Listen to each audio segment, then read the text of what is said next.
Hello bachcho, let's see the question is. The question is a body of mass 2 kg move with a velocity 3 meter per second collide with a body of mass 1 kg moving with a velocity 4 meter per second in opposite direction.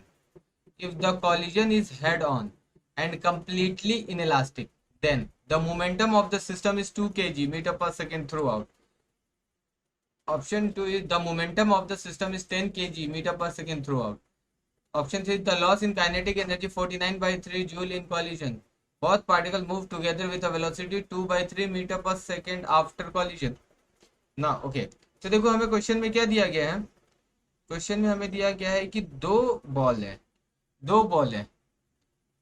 एक जिसका मास 2 kg है और वो क्या है 3 metre पर second से इधर जा रहा है.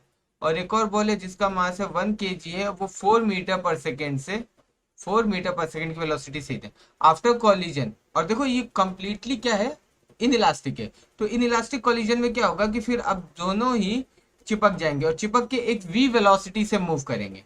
अब एक वी वेलोसिटी से मूव करेंगे तो देखो कि किधर मान लेते हैं ये वी वेलोसिटी से मूव करते हैं. तो देखो सिस्टम कंप्लीटली इन इलास्टिक. तो जो हमारा कंजर्वेशन ऑफ लीनियर मोमेंटम है वो देखो m1 initial m1 u1 minus, देखो ये इधर जा रहा है minus m2 u2 is equals to कितना हो जाएगा m1v प्लस m2v. दोनों ही अब सेम वेलोसिटी से मूव करेंगे. तो देखो m1 कितना है हमारे पास 2 kg, कितनी वेलोसिटी से मूव कर रहे हैं 3, माइनस m2 कितना है 1 × 4 इज इक्वल्स टू कितना हो जाएगा v कॉमन ले लेंगे तो ये हो जाएगा 3v. ठीक है, क्योंकि m1 2 है और ये 1 है तो 3v. तो कितने 6 minus 4 is equals to 3v. तो v इज इक्वल्स टू हो जाएगा 2/3 मीटर पर सेकेंड. यानी कि वो दोनों अब 2/3 मीटर पर सेकेंड की वेलोसिटी से मूव करते हैं. ठीक है, अब देखो ये दोनों टकरा गए. अब देखो इनसे जो पूरे जो नेट मूवमेंट होगा आप सिस्टम का, जो सिस्टम का जो नेट मोमेंटम होगा, net momentum of the system is now the net momentum of this system is P is equal to m1 u1 minus के m2 u2. तो m1 कितना है, m1 u1 की वैल्यू हमने पहले देखा ये 6 और m2 वैल्यू की वैल्यू 4. तो ये कितना आ जाएगा 2. तो जो नेट मोमेंटम आ गया है वो हमारे पास कितना आ गया 2. एंड देखो अब जो ये देखो अब तो ये है हमारा क्या कहते हैं इनइलास्टिक कॉलिजन. तो इसमें क्या होगा, लॉस होगा. अब देखो तो इसमें काइनेटिक एनर्जी का कितना होगा, तो loss in kinetic energy, loss in kinetic energy is equal to K initial minus K final.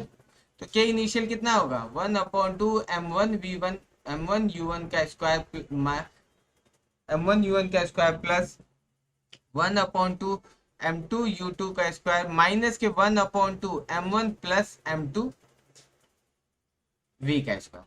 अब put the values in equation. तो देखो 1/2 m1 कितना है 2, u1 कितना है 3, तो 3 का स्क्वायर कितना हो गया 9 प्लस 1/2 m2 कितना है 1 और u2 कितना है 4, तो 4 का स्क्वायर 16 माइनस 1/2 ये कितना है m1 प्लस m2 3, तो ये 3 इंटू v की वैल्यू कितनी है, v की वैल्यू हमारे पास 2/3 आई तो ये कितनी हो जाएगी 4/9.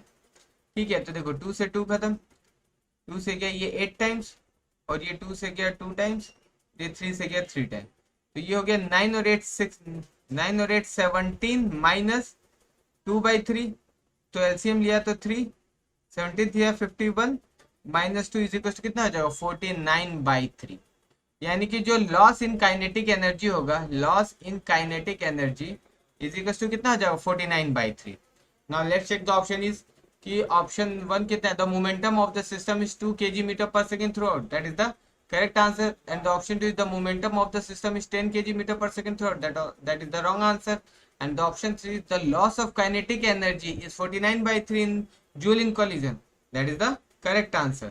And the fourth option is both the particle move together with a velocity 2/3 meter per second after collision, that also is the correct answer. So the correct answer is 1, 3 and 4. Best of luck.